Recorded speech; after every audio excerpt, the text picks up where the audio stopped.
Okay, I'm gonna kick this episode off by showing you the video that inspired me to make this episode in the first place. The video comes from a creator by the username Jeremiah by the Fire. If you've never seen his page, he has a page on Instagram that essentially encompasses him giving pieces of advice. Jeremiah is 93 years old, and from the looks of it, he's giving the advice in all of these videos from a hospital bed. And I came across this video of his where he said something really profound. So instead of me butchering his words, I'm just going to show you the video. Nobody tells you this, but staying home too long doesn't make you rest. It slowly takes your energy away. The more you stay inside, the less you want to leave. And the longer you stay, the heavier everything begins to feel. You think you're resting, but you're actually draining yourself. Your brain slows down. Your thoughts get louder. And little by little, you stop wanting to do anything. Psychology calls this mental rumination. The mind keeps spinning, stuck in the past, worried about the future, and exhausted by the present. Time starts to blur. Days blend together. Motivation slips away quietly. Even a short walk feels like too much. Even sunlight feels like a task. Even the things you once enjoyed start to feel distant and unfamiliar. This isn't laziness. You're mentally tired, worn down in ways other people never see. And the longer you stay in that loop, the harder it becomes to step out. Your mind builds walls without asking your permission. Here's the truth. You don't need to feel better to go outside. You need to go outside to feel better. Step out. Sit in the sun. Hear the wind. Feel the world move again. Let your body remember what your mind forgot. Because the longer you wait, the smaller your world becomes. I'm sure a lot of you guys hear the words that he's saying in that video and you can relate to it. I know I could. Have you ever had that feeling where the longer you stay inside, the harder it feels to do anything? Stepping outside your door for any reason feels like so much more of a big deal. And so I want to talk about it today. We are talking about something that seems kind of simple, but is really profound. The concept that spending long stretches of time at home, especially when it becomes kind of an automatic habit instead of a conscious choice, starts to create almost like a mental prison, and it starts to shrink your world in much more profound ways than you realize. I'm going to be talking about some real world events and data that have contributed to us being in this mindset in the first place and getting stuck in this habit loop of staying inside and isolating ourselves from the outside world. And I'm going to give you some simple tips as to what you can do about it. I think a lot of the time when we spend a lot of time inside, isolating ourselves from other people, we operate under the narrative that we are resting and we are doing something good for ourselves. But I want to challenge that notion today because oftentimes we have gone well beyond resting and we're actually doing something detrimental. Okay? Stay tuned. Welcome to the Mindset Gym podcast, where we exercise your way of thinking to help unlock your hidden potential. I'm your host, Emily Irwin, a registered nurse and holistic nutritionist with a passion for all things health, fitness, and personal development. All right, let's get into it.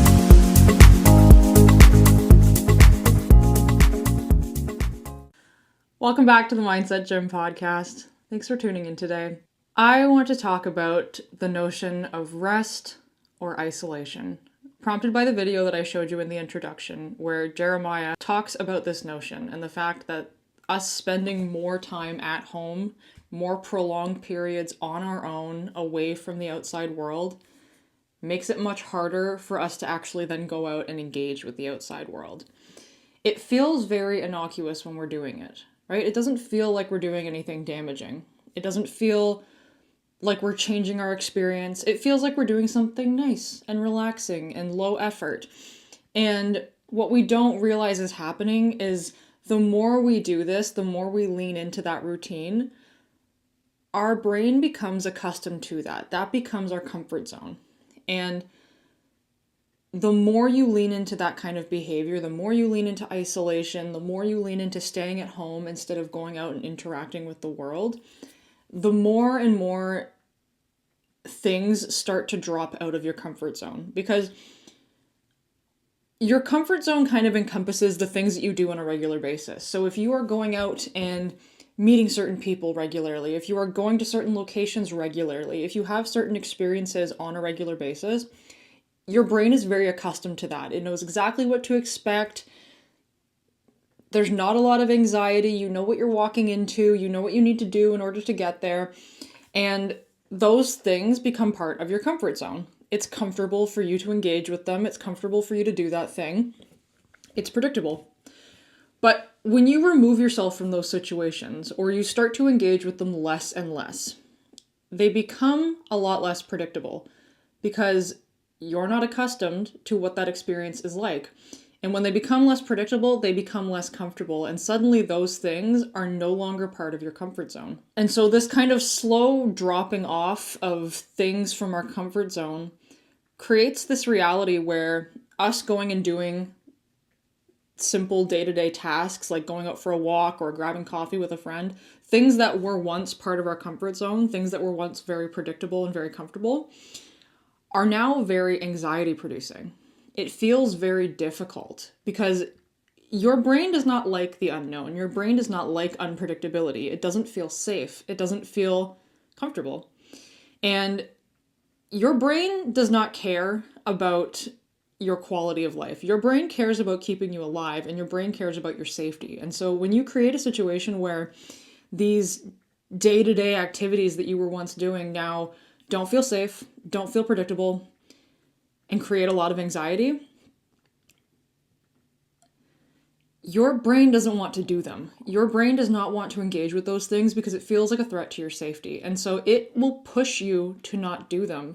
And now suddenly the thing that felt very easy to do once upon a time feels like a mountain to climb. It feels way, way more difficult to approach that thing than it ever did before. And so we don't. We retreat even further. We don't engage with this thing anymore because it's much harder to break that initial barrier, and we isolate ourselves more, and the cycle continues, and it keeps kind of perpetuating like this, and repeating that over and over and over again starts to shrink your world, starts to shrink your perception of life and what is available around you, because you're no longer willing to engage with it. And one of the main things I want to point out in this discussion is that you are not a failure for being in this situation. This is not a personal flaw. We unfortunately live in a time where this kind of isolation, this kind of behavior, this kind of retreating from outdoor activities is much easier to do, and it's much more normalized, and it's much more a part of day-to-day society. And so it's very easy for this behavior to creep in. And I want to talk about two things that have largely contributed to this. The first one is the COVID-19 pandemic. I think we all, to some degree, can relate to the fact that socializing, going out of the house, meeting up with friends, going to restaurants, just doing day-to-day things outside of our home felt easier pre-pandemic. And this is because, like we just talked about, when the COVID-19 pandemic happened and we were all forced to stay inside and isolate, we had no choice but to engage in this kind of behavior. We had no choice but to retreat from our outside world. And so over the years that we were forced to do that, that became our comfort zone. That became normal. And on top of the anxiety that comes up just from those things not being in your comfort zone, there's also the added anxiety of everything that was going on at the time. All of the fear around going out and interacting with people and being in the outside world because there was a risk of getting other people sick or you getting sick. And so there's this extra layer of anxiety about you approaching these tasks because it was not allowed back then. It wasn't just that you were choosing to do these things because it was comfortable. You legitimately were not allowed. A study published in the Journal of American Planning and Association shows that even after pandemic-related restrictions were eased, people continue to spend significantly more time at home. Research found that out-of-home activities like socializing, running errands, etc., dropped from about 5.5 hours per day in 2019 down to 4.5 hours per day in 2021. And that number has still not fully bounced back. We have never fully gone back to our pre-pandemic levels of outside socialization and doing things outside the home. We are still roughly spending about 53 minutes less per day doing activities outside the home than we were doing pre-pandemic. And so you can see kind of across the board this isolating, staying at home kind of behavior that was required during the pandemic has continued to bleed out into our lives following this event. So this is the first thing that I think kind of perpetuates a lot of people being stuck in this cycle right now. The second thing that I think is a large contributor to this is the fact that we don't actually have to go outside the home. We have so much technology available to us now that if you never wanted to leave your house again, you wouldn't have to. We have social media. You can interact with people online. You can have your groceries delivered to your door. You can do all of your work meetings over Zoom. There's infinite possibilities for you doing things remotely and you not actually having to go out and interact with the outside world. And so it creates a lot less of a prompt for you to actually go and do these things because there's no requirement. There's no need for you to do it. And so when many people are faced with this situation where going and doing things outside the home feels very anxiety producing, instead of being forced to lean into that anxiety and do it anyways because you have to go and get groceries, you have to go and run these errands, you have to go attend a meeting for work, you have a readily available option for you to not engage with that anxiety and for you to not do the uncomfortable thing. And so we don't, right? Like I said, our brains don't like unpredictability, they don't like discomfort, and they don't like things that are potentially unsafe. And so it is going to push you towards the predictable, comfortable, safe option, which is just doing things remotely and staying at home. A journal in the Washington Post showed that data from time use surveys indicate that in-person socializing and communication in public spaces has declined over the last decade, with only about 30% of Americans spending time socializing face-to-face in any given day. And so you can kind of see in this example here where while the pandemic kind of perpetuated these behaviors, we were already on this trajectory. We were already starting to retreat from in-person activities and retreat from socialization outside of the home. And I think the rise in technology is probably a large factor as to why this has happened. Because like I said, you don't have to, right? You don't have to. There's no obligation. You can live your life. You can feed yourself. You can do all your daily tasks. You can run all your errands just by clicking buttons on your phone and having people bring things to your house. So the necessity's not there. But I think this is a narrative that we need to rewrite because the necessity is there. Even though, practically speaking, you can keep yourself alive, you can check off the things on your to-do list without ever having to leave the home, there is a much more profound impact on your mental well-being than you may realize. And we can see this, right, in the rising rates of loneliness and depression and anxiety that have happened over the previous years. While there's a lot of factors contributing to those things, us spending more time at home and less time interacting with other people face-to-face largely contributes to this being the case. And so there is a cost. This isn't innocuous. You spending more time at home and removing yourself from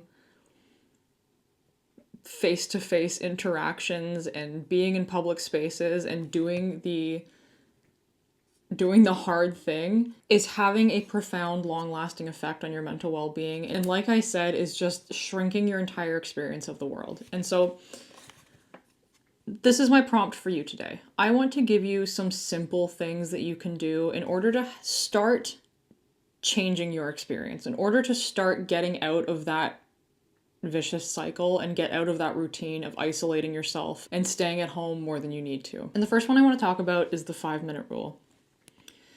You engaging in these outdoor activities right now is going to feel really hard. If it's not something you have done for a very long time, it's going to feel really hard. It's going to feel like too big of a task for you to go out and take on this big, long activity of being outside your home or socializing with people.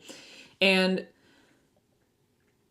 so I want you to start small. And I think starting with something like 5 minutes is a really good entry point. And you don't have to do anything major. You can just go stand on your front porch and just get some fresh air for 5 minutes. You could walk to the end of your street. Maybe tap on the stop sign and turn around and come back. You could go and sit on a bench in a public park for 5 minutes. Or you could go grab a coffee from your favorite coffee shop. You could sit in the coffee shop for 5 minutes. You don't even have to talk to anybody, just sit there. Or you could just grab the coffee and come straight home. Even the fact that you went out and did it in person is a step in the right direction. The same way that you wouldn't go into the gym for the first time and deadlift 300 pounds right out of the gate is the reason why you wouldn't take that kind of approach with this. If you dive into the deep end too quickly, you're taking on too much too fast and you're setting yourself up for failure. And so small incremental steps is going to be your friend for getting you out of this cycle, because it makes it feel a lot easier. So kind of like I described at the beginning of the episode, by us isolating ourselves more and more, we're kind of slowly chipping away at our comfort zone and kind of slowly chipping away at our experience of the world by removing these experiences from our day-to-day activities. You are essentially going to do the same thing in reverse in order to build your experience back up. Is you are slowly going to add little pieces of experience, right? Little steps out of your comfort zone every single day is going to start adding a little bit to your comfort zone and adding a little bit to your experience of the world. And that will grow over time, right? And so every time you do these things, you get a little bit of comfort back. You get a little bit of predictability back. You get a little bit of safety back. And then maybe the next time around, you can do 10 minutes. Or maybe you can walk around the block instead of just going down your street. Or maybe you can talk to somebody at the coffee shop, right? It's an incremental stepping stone way to get back to socializing and enjoying your life the way that you probably were closer to a decade ago. The next one I want you to do is I want you to lower the activation energy. So I want you to take steps to make these actions easier. Remove the friction, remove the decision making, make it much easier for you to implement this into your day-to-day, because the bottom line of this is you doing these things is going to be hard. This is going to feel like a challenge. It's going to cause some anxiety. It's going to cause you to have to step out of your comfort zone in some way. And so the more you can remove difficult aspects of that, the more you can remove friction from that equation, the more likely you are to step into it. Because if there's a lot of added friction and a lot of added decision making, there's a good chance it's going to feel like too much. And so what are some things you can do? Let's say you're planning to go outside for a short period of time. Put your shoes by the door.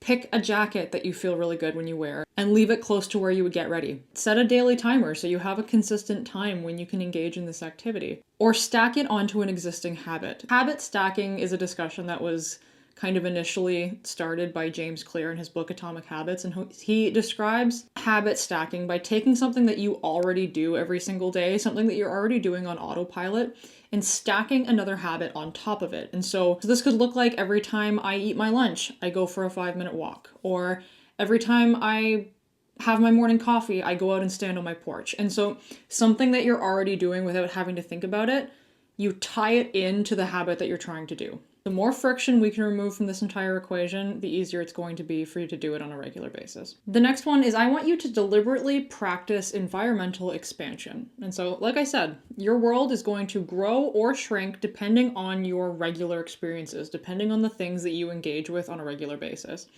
And so I want you to make this a fun practice, okay? This doesn't have to all be shitty and hard and anxiety producing. This can be really fun. I want you to think about this as you slowly expanding your environment, you slowly gaining new perspectives of the world. There was a visual that I used in a previous episode where I went and did 50 new things in 50 days and was trying to kind of get out of my comfort zone and try new things.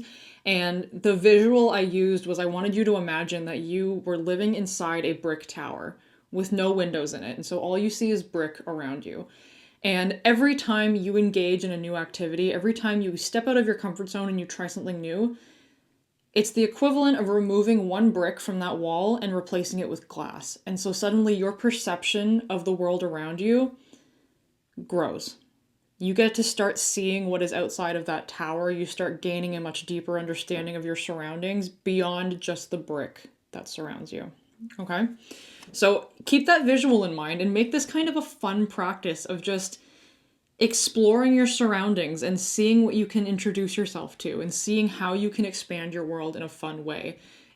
Almost think of it like a game, right? Think of it as like a video game, and your goal for the day is to just find one new experience, remove one brick from that wall, expand your environment in some small way. The next thing that I want you to think about this as you're leaning into this is focusing on exposure, not productivity. The goal here is not for you to go and do a bunch of productive things and make this look perfect. The goal is literally just for you to expose yourself to these things and get a little more comfortable with them. So don't put a lot of pressure on yourself to network with a bunch of people and be super social and go and make plans with all of the friends that you haven't seen in years, or going and crushing a big long workout at the gym, or running all the errands on your to-do list. You don't have to make it that hard, right? We're not trying to run a outside world marathon. That's not the goal here. The goal here is just simple exposure and small baby steps. So don't make productivity the end goal of this. Do not make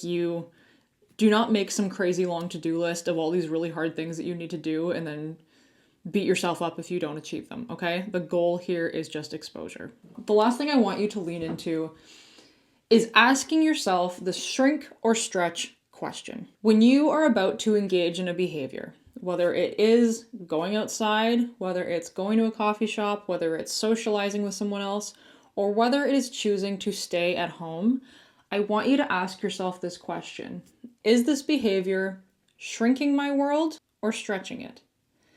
And the goal here is not for you to beat yourself up. The goal here is not for you to label yourself as a failure if you are engaging in activities that are shrinking your world.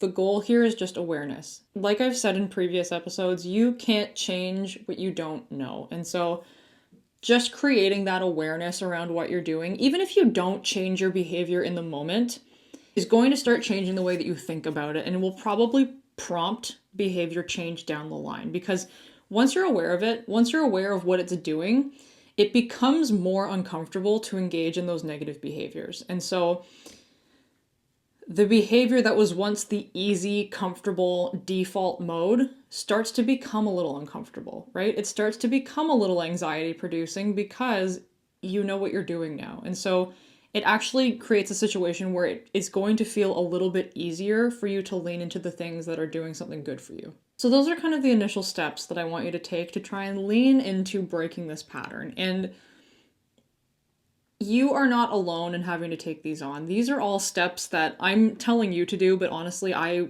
would benefit from this myself. Even I recognize that over the years, I have gotten a lot more comfortable isolating myself at home and not making plans with people or ordering groceries and things like that instead of going out and running my errands in person. I have definitely perpetuated a lot of these behaviors, and I think there probably isn't a single person listening who isn't doing the same thing to some extent or another. So you're not a failure, you're not alone, you don't suck, and you are capable of changing this behavior. We all are.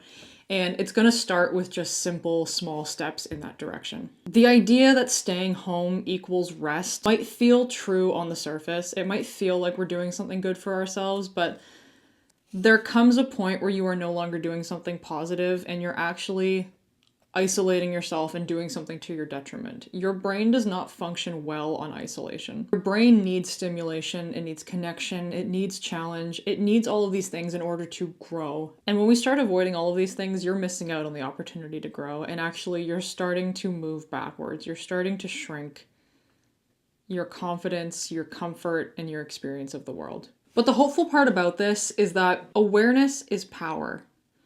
Your brain is not set in stone. Your brain is plastic. It has the ability to change and adapt based on the information and the stimulus that you give it. And although this is very true in your younger years, before kind of give or take the age of 25 where your brain is fully developed, your brain is constantly changing and constantly adapting to stimuli. That doesn't mean that ability goes away in your adult years. You constantly have the ability to change your brain and change your ways of thinking. And I think it was Dr. Andrew Huberman who described this in a podcast interview. He described the fact that when we're very young, when we're young children, before our brains are fully developed, we are able to shift and adapt our brain just by passive experience. And so all of the things happening around us are going to shape our brain structure and shape our ways of thinking, our perception of the world, etc. What changes in adulthood is not the ability to change your brain, but is the fact that in order to do so, it requires focused attention. So he used the example of you can't just put a podcast on quantum physics or something like this on in the background and just absorb the information by osmosis. You actually have to focus and pay attention and take deliberate effort in order to adopt those changes and in order to take in the information and implement it into your day-to-day life. And so all of the things we talked about, they take some intentional effort, they take some intentional focus, but you are able to do them and you are able to create lasting change by implementing them. Us staying inside and isolating ourselves from the outside world and shrinking our experience, it's just a pattern. That's all it is. It's just a pattern of behavior, and patterns can be broken. Patterns can be reset, and new patterns can be created if you put in the intentional focus to do it. So I want you to take one small step today to expand your environment, not to try and fix yourself, but just to give yourself the opportunity to grow. Resting is not isolating and hiding from the world. Resting is refueling yourself so that you can actually participate in it. Okay? Thank you so much for tuning in, and I'll catch you next time. Hey, thanks for listening to the show. If you like the episode, don't forget to like, subscribe, leave a review, or share the show with a friend. Your support helps this show reach even more incredible people just like you. Thanks again for tuning in, and I'll catch you next time at the Mindset Gym.